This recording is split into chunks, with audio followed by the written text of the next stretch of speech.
West in the Buffalo Soldiers? Well, it was after I did my second retirement from civil service, I, and I was always interested in that history, and I started reading. The more I started reading, the more I got deeper into it, and the more I start going out doing presentations, trying to explain to people of the all of American history, not just part of it, because I realized the impact that the soldiers had, especially out west, on American history, and people didn't realize, what they were involved in out here. Everything west of the Mississippi, they were involved in helping protect the Indians. This is one of the battles I have with some people.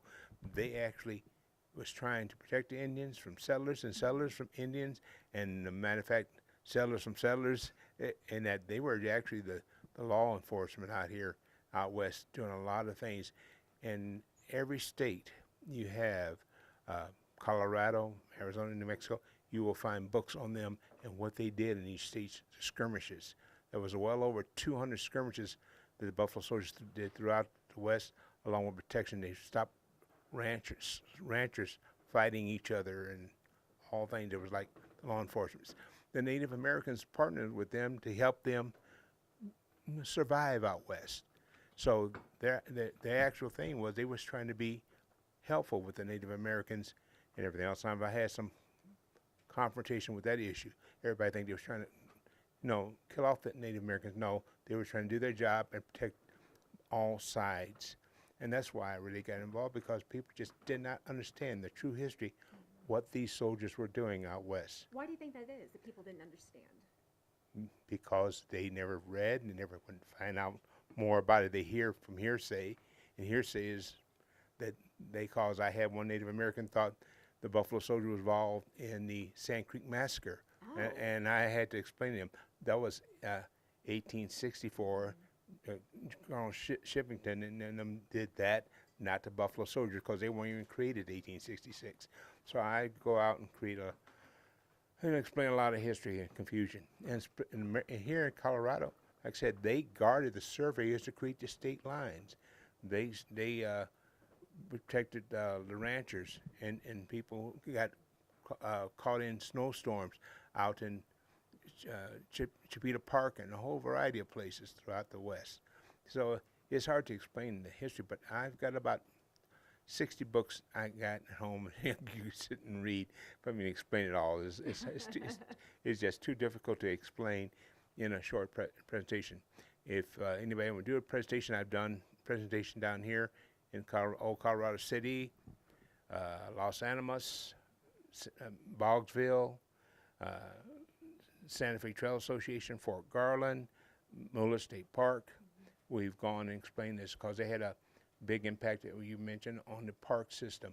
Charles Young had a major impact on how the park system worked in Yosemite and all that, creating the trails and the roads and conservationists of the park. There's a lot of history that Americans do not know, that these folks from the 19th Cavalry, 24th, 25th Infantry has taken part in America, especially out west. Now, and how did those, are they called regiments? How did those get formed? In 1866, there was originally 6 regiments created by Congress. In 1869, Congress ran out of money again, decided to curtail down the 4 infantry regiments to 2. That became 24th, 25th. It's a long history. It's hard to just do it over here. But if anybody wants to come and see it, give me about an hour, and I won't tell you the whole story, but I will give you enough information in my list of books so you go read them for yourself. Anything I tell people to read on my book list are books I own. I don't just tell people to go get a book. I have these books and I read them.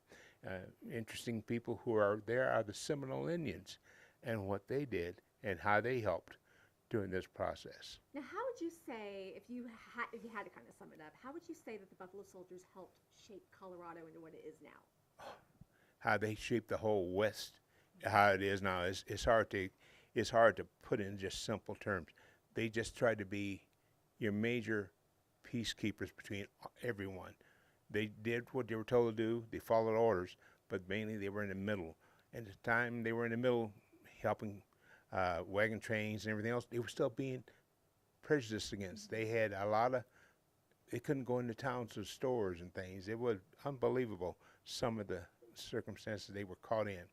and everything. It's a long story. So some of the people they were helping to protect turned around and And wouldn't let them. the people they were protecting ended up, treating them bad. They were here, they were trying to protect them.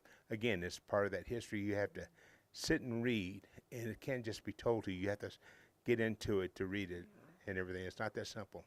And then the role that they ended up playing in the West, was that what the U.S. government envisioned, or did the Buffalo Soldiers kind of take that upon themselves? No, they were coming out here to follow order to keep the peace. Basically, they was trying to keep this peace between the various groups. Native American, they was trying to protect Native Americans from Native Americans, and trying to protect the whites from Native Americans, and trying to protect the Native Americans from white. They were right in the middle, caught trying to organize. You got to keep in mind, end of the Civil War, they had over 1.8 million men in the military. It went down to about 12,000. They needed around 54,000 military people in the West to help protect the trails and people coming out west to move now there, because westward bound, open territory. They were thinking, but they were actually going on Native American land and everything else. So it was a constant battle. So it was out here trying to keep the peace between everybody, and that's what people missed throughout the history. That job was basically keep the peace. And then the conservation came a little bit later. The conservation became, right, 1888, Congress created a land grant to create the park system, but nothing never was really done to 1902. And in 1902, that's when Charles Young came back from the Philippines, and he was appointed over Yosemite and Sequoia Parks and everything else. In 1916, they created the national parks. So as again, a lot of gap in information that you got to read to understand. It's not just there it was. If you read it today, there it was. But if you go back and see the steps involved, it's quite involved. Charles Young was a great conservationist, and he believed in the public lands were for the people. He need keep poachers out, keep people from going in and killing animals unnecessarily and things. So it was interesting. So all of the parks that we enjoy here, we wouldn't really have them without Charles Young. Well, you keep in mind, now we got state parks and federal parks. Right. Well, federal parks, his idea of conservation helped trail over into all the states and federal park. His idea of conservation. You have to sort of read about Charles Young and what he thought and how he looked at it. Or wait, and I give you that 40-minute presentation on just on Charles Young and that. I got one slideshow. I got about 67 slides. Each slide, I tell people, I could spend an hour on each slide talking about each individual slide. That's how much information there is. And I know there is so much information, so I'm being unfair asking you to sum up, but what do you think the American West would look like without the Buffalo Soldiers? Probably Native Americans would be happy. They probably own their own lands and everything else. But no, I don't know what the West would look like. I cannot guess. I just know they helped create trails, roads. They did a lot of surveying on the lands to say, this is how you get from one place to another. That was the thing. They did a lot of surveying through mountains and roads, trying to figure out how do you get from A to B and everything else.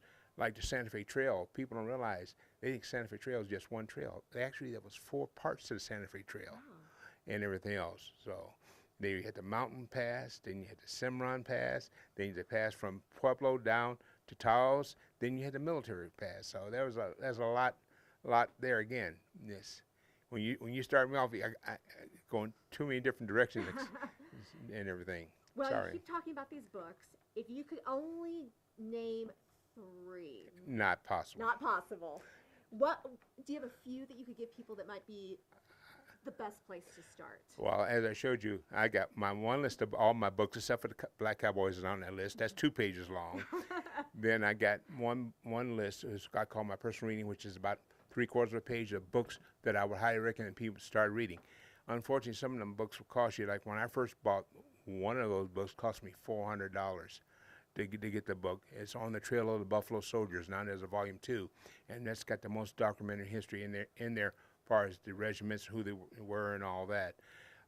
Then I've got some other books on individuals to read too. And one of the authors, John Langelier, I talked with him. He's been here, and he's wrote quite a few good books on Arizona and a few other places. and it's very good to Okay. read. Well, I'll just include that entire list then and tell people they can pick. I'd be glad to send you that list, and also I'd be glad to send you the uh, YouTube presentation we did in Canyon City in 2020. Okay. And it's about an hour and 15 minutes. We had about 100 people there, if I remember correctly, at the presentation we did down in Canyon City. That's before the COVID and all that we had done. All right. Well, we'll try to include that too. Thank you so much. Is there anything else you want to say? People learn about all of American history. There's too much there, and you have to know it all to get to encapsulate and understand how we are here together. It's not as simple as some people want to say, this is American history. A lot more to it. Well said. Thank you.